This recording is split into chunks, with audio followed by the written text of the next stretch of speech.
This video was brought to you by me. So, I just got done watching the Switch Direct with a few friends, and we had a pretty good time. It was an overall pretty decent Direct.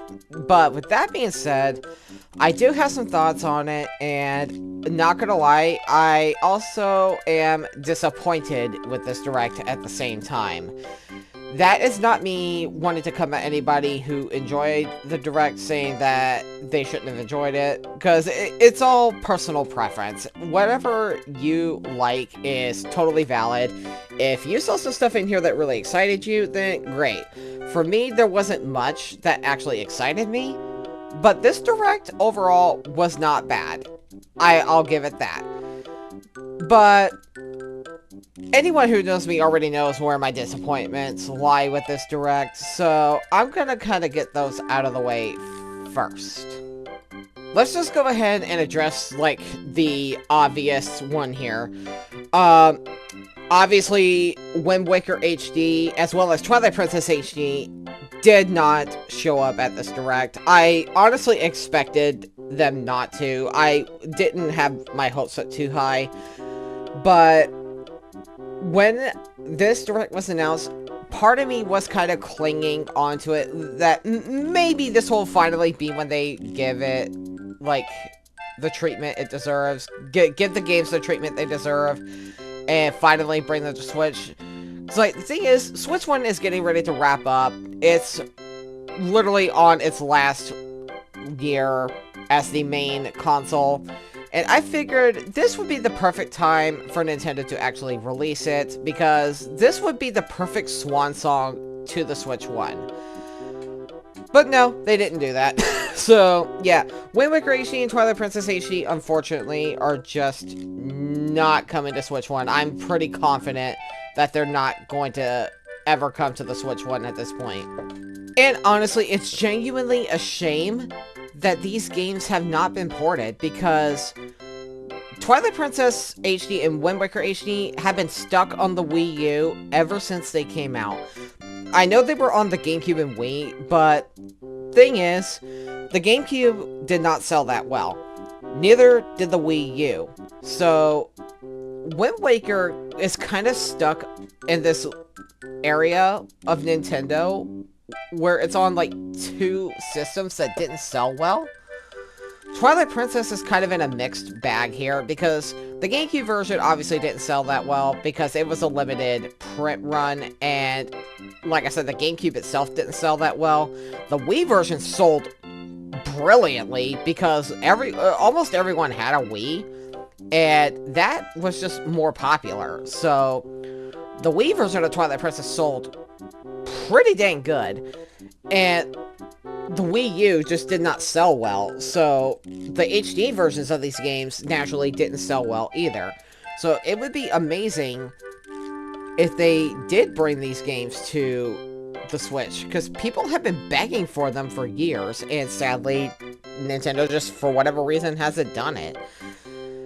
Now, aside from Paper Mario Color Splash, and I think Yoshi's Woolly World, these are the two biggest Wii U games that have not been ported to the Switch. You can say the same thing about Splatoon, but Splatoon did have two games on the Switch. Granted, I think they should port the first one to the Switch, but that's for another day.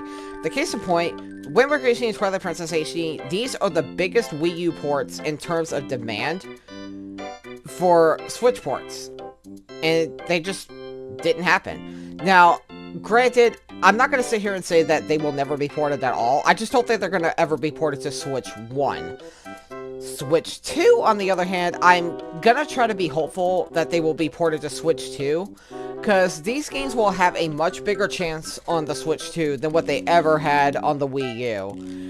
And, like, I own both of these games on the Wii U physically, so I can play them, but we have to keep in mind not many people owned a Wii U because it was a big flop. It was the Wii U was probably Nintendo's biggest flop ever since the Virtual Boy even. So I could be wrong about that. But case in point, I'm disappointed that these games did not show up at the Direct. I really am. But at the same time, I didn't fully expect them to. I just kind of had like this tiny little bit of hope that they would, but I did keep my expectations in check.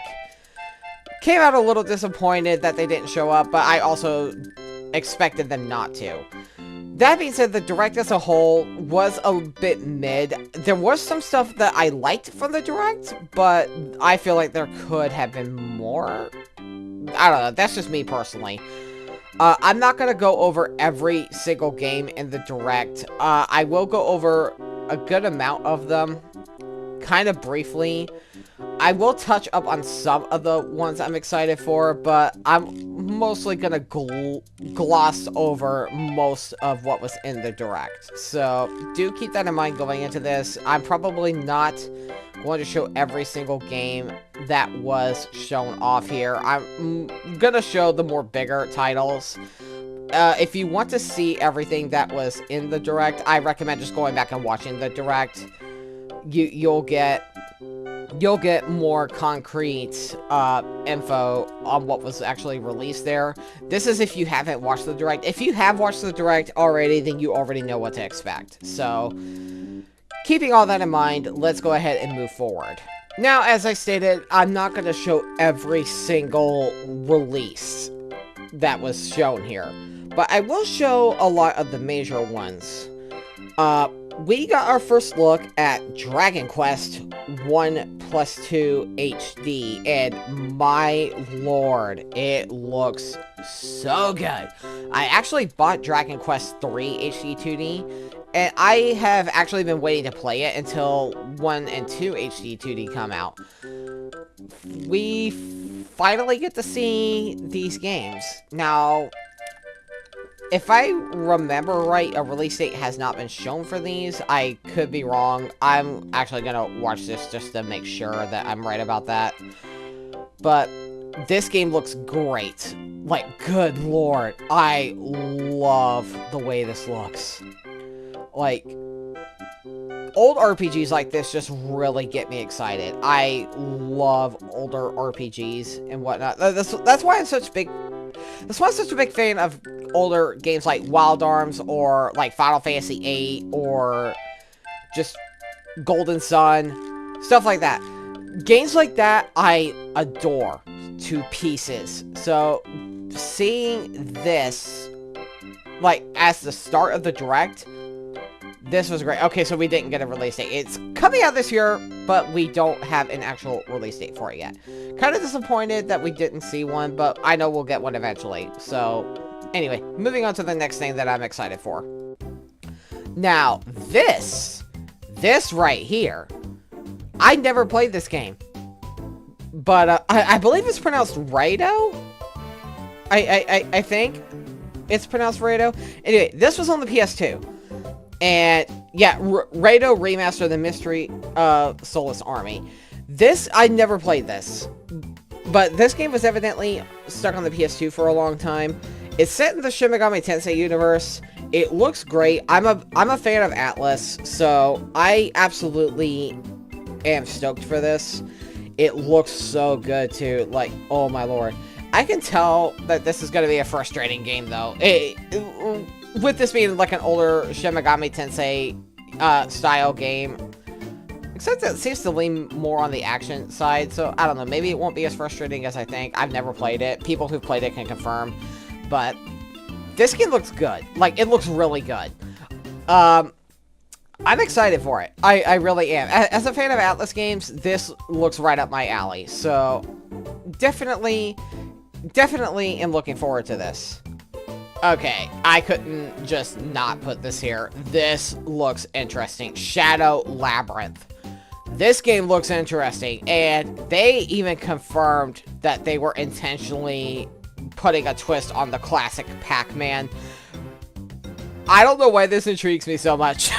Like, this is interesting. Like, obviously that's not Pac-Man, it's Puck, but he literally was inspired and based on Pac-Man.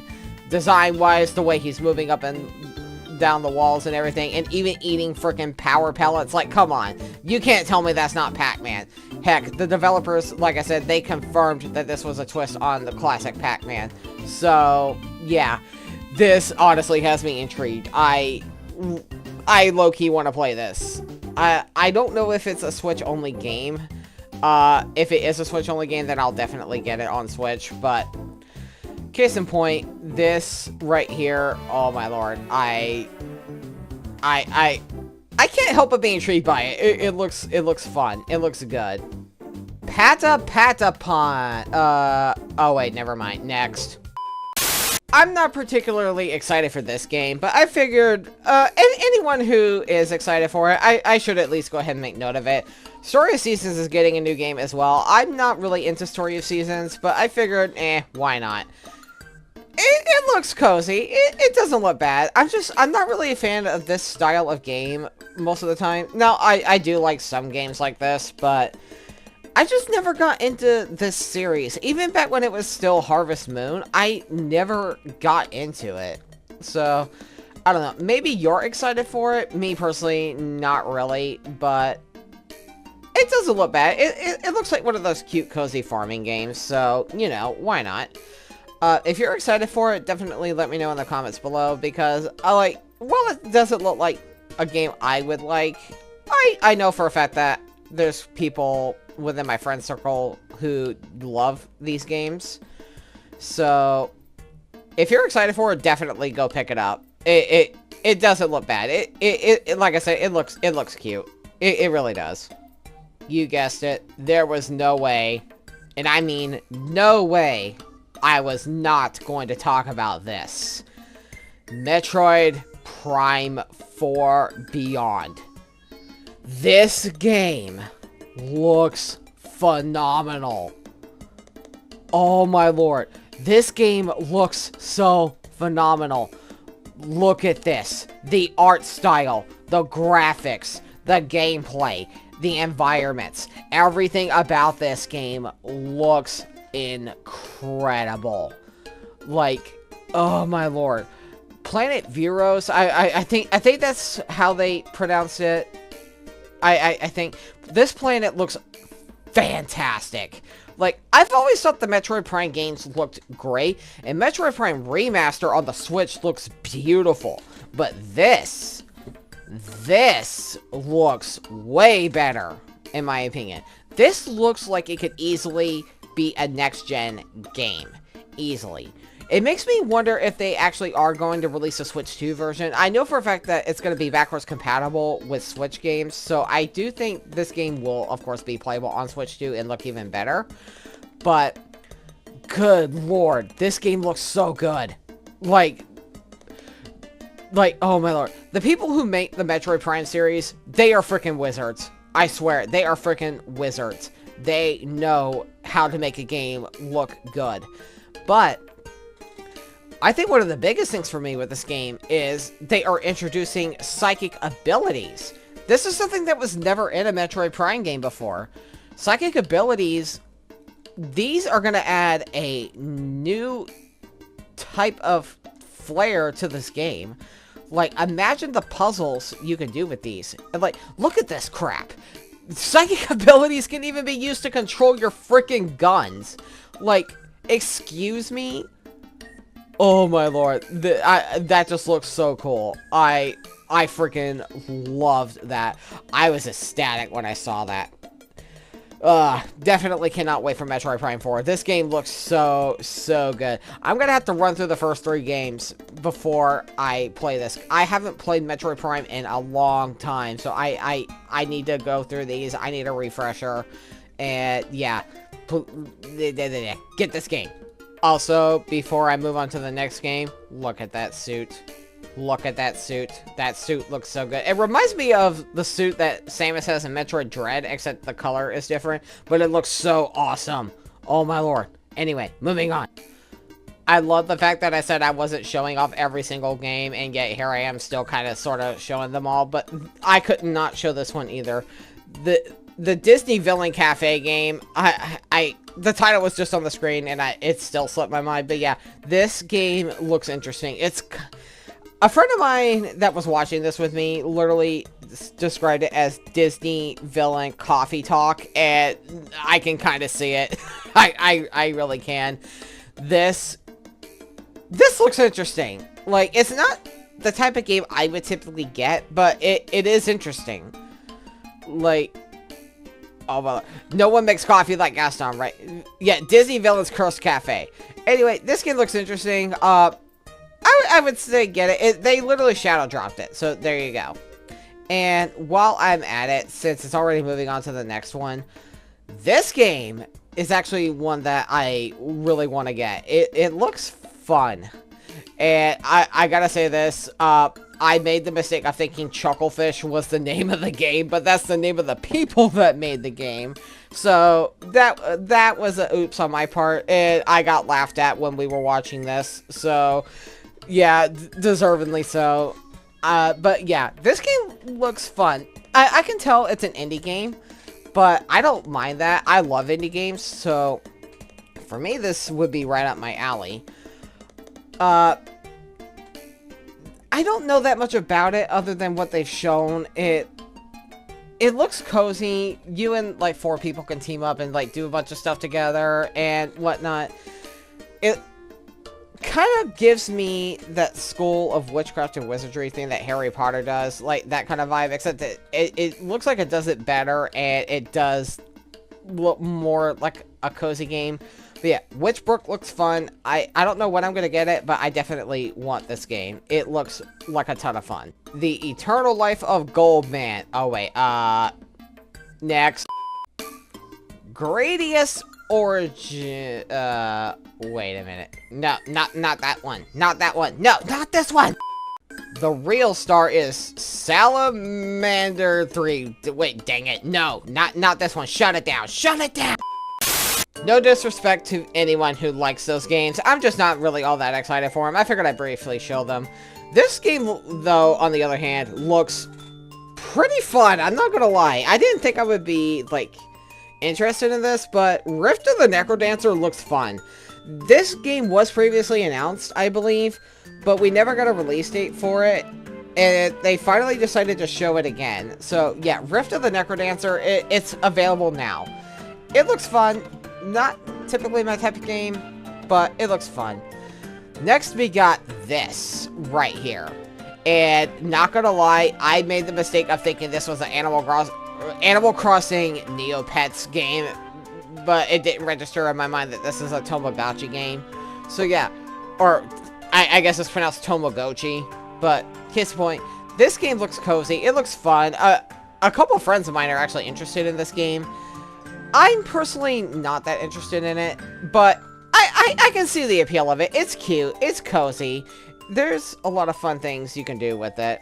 So yeah, this game, not on my radar, but if it's on your radar, definitely let me know. Now, here we go. This opinion is going to be very controversial, just a heads up. But I don't care, because I am excited for Pokemon Legends ZA. Fight me. All of you haters, fight me. I know this game is not as graphically impressive as what Game Freak can make it out to be. I will say that. I do think Game Freak could and should make their games look better. I'm gonna go ahead and say that. And I'm still pissed off with them for not fixing Pokemon Scarlet and Violet, and as a result, I never finished Scarlet and Violet.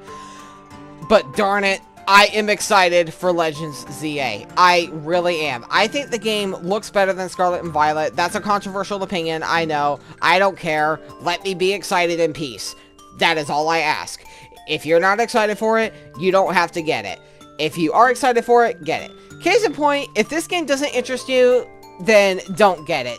Just be respectful and don't bash somebody else for being excited for this game. Case in point, this game looks good. Like, to me, it looks good. I was a big fan of Pokemon Legends Arceus, and Legends Arceus literally became my favorite Pokemon game. I'm excited that they are actually bringing back the whole thing from Legends Arceus where you can actually run around in the middle of the battles. But what intrigues me the most with this game, aside from the new ideas it has, is they're kind of sort of doing the Pokemon attacks in a similar way to Xenoblade 2 and 3. Like, you know what I'm talking about? Because in those games, you had to press specific buttons to unleash your arts. Like, X, Y, and B were literally buttons for using your arts. In Legends ZA, you're literally using those same buttons along with the A button for Pokemon attacks. So it's kind of done in that same exact style right there. That's one of the things that's intriguing me with this, because I recently got into the Xenoblade Chronicles series, so me seeing that just instantly jumped to my Xenoblade brain rot, and that actually has me even more excited for this game than what I already was. Like I said, controversial, I know. Just please keep it respectful. And like I said, if you don't want to get this game, and if you don't think it looks good, then no disrespect. Everyone's opinion is valid. Just do keep that in mind. I keep saying that, I know, but I know people are going to jump on me for this because people already have jumped on me for being excited about this game. But I'm trying not to let that run it. Let me be excited for this game in peace. That is all I ask. Thank you. Moving on to the next one. What the heck am I looking at? It doesn't have a big epic story. What? It has funny little rhythm games? What is this? Okay, no, seriously. A lot of people who are fans of this series will definitely be excited. I think it's a new Rhythm Heaven game, if I remember correctly. I've never gotten into Rhythm Heaven, ever. Like, I've never played a Rhythm Heaven game. I don't know, it looks okay. I will say, though, the music is catchy. I know that's the point. The music is supposed to be catchy. But this game, I don't know what to make of it. Like, it looks... I mean, it looks kind of generic, but it's not meant to be anything more than what it is. Like, it's a rhythm game. I don't know, I could never get into this genre. It looks fine. The music is, like I said, the music is really catchy. And some of the animations look really good. I want to shoot them birds. Anyway, some of the animation looks really, really good. But I don't know. I've never been into the series. If you like Rhythm Heaven, definitely get this, because it looks fun. Now, this feature. I'm just gonna talk about this real quick. So essentially, they're gonna update the Switch, and the digital library is essentially gonna be in the form of digital game cards. And you can use these to easily transfer games from one Switch to another, or even Switch 1 to Switch 2. And people on your family plan can even borrow these games if they are local. If they are long distance, then you can forget it. So I kind of think it would have been better if they just allowed you to share these games with your online friends who are within the family plan. That's kind of the main con I have with this. Other than that, I don't see the point in this, because with the Switch 2, you're going to be able to sign in to your Nintendo Switch Online account and then just download the games anyway. So, what's the point? Like, seriously, I genuinely don't understand the point in this otherwise. Being able to share games with your friends who are on the family plan, that's cool and all. The fact that they restricted it to local is a little dumb. I get it. They were wanting to replicate the whole feeling of sharing a physical game with somebody. I do get that, but at the same time, this is still a digital product, and it's still being shared over the internet, so I don't understand why they restricted it to local only. I don't know. Case in point, it's not that exciting. It's, in my opinion, kind of unnecessary and kind of pointless in a way. I mean, the thought is cool, but I also don't like the fact that they can only keep it for 2 weeks and then you get it back. Because, like, why can't they just borrow it until they're done with it and then return it? Or at least give them a month instead of 2 weeks? I don't know. I wasn't a fan of this one. it also confused me at first until they until they shared the point of it. This honestly confused me. But I don't know. I still don't see the point in this one. Anyway, moving on. And this is just a montage of some other games that we've seen. I'm not gonna like talk about each and every one of these. You got High on Life, cool. Not that interested in it.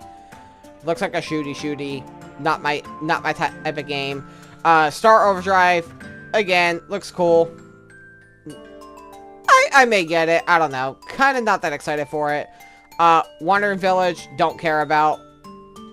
I like the concept of living on like a big monster, though. Cause, that was something I liked about Xenoblade. King of Meat, I forgot this game wasn't even a thing. I think it's kind of funny that that's even a game at all. But, yeah. Lose Lagoon, don't care. Not gonna lie, I genuinely do not care about Lose Lagoon whatsoever. Fantasy Life, on the other hand, I'm excited for this. I have been waiting for Fantasy Life. I really want to play this game. It looks so good. And here's another game that I really think looks good. Saga Frontier 2 Remastered. I think the first one got remastered, if I remember right. But I've never played these games, like, ever. Which is kind of surprising because these look like my kind of games. I love old school JRPGs. I said this earlier, but I love old school JRPGs, and this looks right up my alley. So, definitely want to play this for sure. I need to play the first one first anyway. I don't know when I'm going to get around to it because I have a massive backlog as it is. So, I may have to hold off on this for I don't know how long. Or I may not even ever get to it.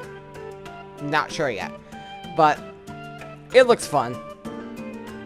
It really does. Moving on. Now, I'm going to go over this one very quickly. Monument Valley 1 and 2 are coming to the Switch. I've never played these games, but they kind of give out the same vibe as Captain Toad Treasure Tracker. I think that's the kind of games they are. There's also they're also making a third one, or either porting a third one. I don't know if it had a third one originally because I've never heard of this series before. I'm not gonna lie. Someone can correct me if I'm wrong, but I'm just gonna say they are making a new one. They're making a Monument Valley 3 and bringing it to Switch as well. Not my cup of tea, to be honest. I kind of wanted to play Captain Toad Treasure Tracker and never got around to it. But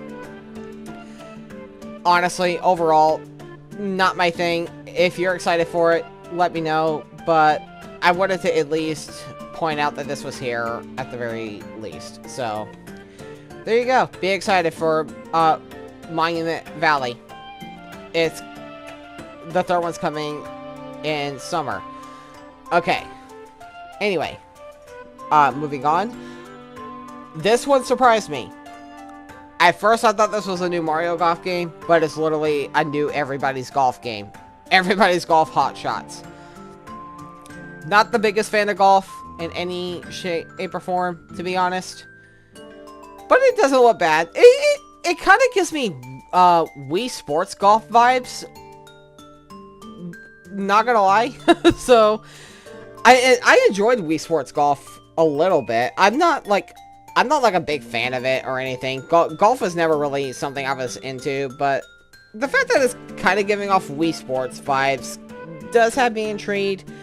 It's mostly like the art style and the whole nice shot thing. I don't think that originated with Wii Sports. I don't know if that originated with Everybody's Golf or not because I've never played Everybody's Golf, so I'm not gonna claim to know how that started.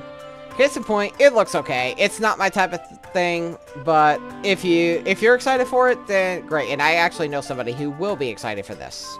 I love how I said I wasn't showing off every single game, and yet I still ended up showing off every single game. I apologize, but I figured I may as well just go ahead and go through the entire thing. This game looks fun. I'm not a big beat 'em up fan, but this game looks fun, mostly because it's Marvel, and I grew up with Marvel, but I love seeing this. Like, just seeing all the Marvel characters come back and just beat up all these guys and everything, like Spider-Man, Captain America, Venom, Fantastic Four, so on and so forth. I'm excited for this. I really do want to play this. Like I said, I'm not the biggest beat-em-up fan, but this actually had me excited. I wanted to play the Teenage Mutant Ninja Turtles games and never got around to it. So I may use this as an entry point for that. But yeah, I'm excited for this. It looks fun. So, moving on now. Moving on. And to end the Direct, not gonna lie, I was halfway disappointed with this, but I know a lot of people who are extremely excited for this. And not gonna lie, the game itself is not why I was disappointed. It's the fact that it didn't give me Wind Waker HD or Twilight Princess HD. That's why I was disappointed. But like I said earlier, I was not expecting those games to show up anyway. But the fact that this game is actually going to be a thing on the Switch, this is actually pretty exciting. Tomodachi Life living the dream. So, if you're a fan of Tomodachi Life on the 3DS, you're gonna love this. It's not coming out till 2026, but this game looks fun. It looks cozy. Like, okay, no, this part was honestly nightmare fuel. I'm not gonna unmute it, because, yeah, this was literal nightmare fuel right here. But, case in point, the rest of the game looks cozy. It looks fun. It honestly looks like one of those adorable, chill, relaxing games. So yeah, that was the final game announcement. And while it wasn't what I wanted, the fact that Tomodachi Life is even coming back at all is really, really exciting for a lot of people. I'm probably going to pick it up just because I've always wanted to play Tomodachi Life. So I think this would be a good one to play, for sure. It looks fun. It really does. Oh, what's this? You thought the Direct was going to end with a game announcement like all the others? Oh, no, no, no, no.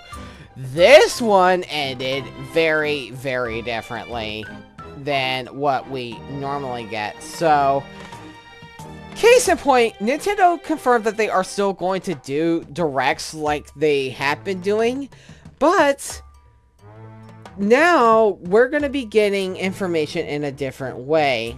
They're literally taking Nintendo Direct literally. So they are literally introducing an app called Nintendo Today for smartphones. It's essentially going to be an info drop app. You're going to get updates for like Switch 2, Switch Directs, stuff like that. So yeah, it's nothing exciting. It's just another mobile app that a lot of people probably won't really use. I don't know, I shouldn't say that. Maybe people will use it. I don't know. But yeah, it's essentially just an information app that you'll receive news updates on. It's nothing exciting. This was honestly, in my opinion, kind of a terrible way to end the Direct. They should have put this like in the middle of the Direct or something. Or even like around when they were talking about the digital game card thing. That's my personal opinion. I think they should have put it there and let Tomodachi Life be the actual ending of the Direct. But honestly, I don't care for mobile apps that much. Overall, not really a fan of this. It's an okay idea, but that's really all I can give it. And that, my friends, is all of my thoughts on the Direct. I know I said I wasn't going to cover all of the games or talk about all the games, and technically I didn't, but I did at least show them all. So, let me know your thoughts on this Direct. I think it was an okay Direct overall. It had some highs, but it had a lot of lows too. So, let me know what you are excited for in the comments below. Are you excited for all the games? Are you excited for less than half the games? Are you excited for Pokemon Legends ZA? Because I know I am. Or are you mad that that game is even coming out? I know for a fact a lot of people are going to be excited about Metroid Prime 4, because I'm excited for that game. But, case in point, give me all of your thoughts on this Direct in the comments below. And thank you so much for taking the time to watch this video. I know it was a little bit long, but if you stuck it out to the end, thank you so much for watching. I appreciate all of y'all's support, and I will catch you guys next time.